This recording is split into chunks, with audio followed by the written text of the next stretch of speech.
हॉस्पिटलमध्ये प्रजासत्ताक दिनी खासदार शरद पवार यांनी खासदार श्रीमंत छत्रपती उदयनराजे भोसले यांना एक मोलाचा सल्ला दिलाय. पाहुयात व्हीएम न्यूज मराठीवर. सांगत असतात की हॉस्पिटल चांगलं चाललं पाहिजे आणि चांगलं चाललं पाहिजे म्हणजे अतिशय कठीण परिस्थिती रुग्णावर, पण त्यांनी ती भूमिका त्याच्यामध्ये घेतलेली नाही. या ठिकाणी अतिशय चांगले या क्षेत्रातले डॉक्टर श्रीकंदे कारापुरकर यांनाही बोलवलं. डॉक्टर श्रीकंदे यांचे चिरंजीव डॉक्टर शैलेश श्रीकंदे माझेही डॉक्टर आहेत आणि त्यामुळं त्यांचं योगदान या क्षेत्रातलं मला पूर्णपणानं माहिती आहे.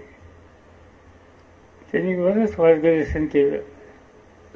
त्यांनी मार्गदर्शन करताना उदयनराजे त्यांनी एक गोष्ट सांगितली आपल्याला की डोकं शांत ठेवा.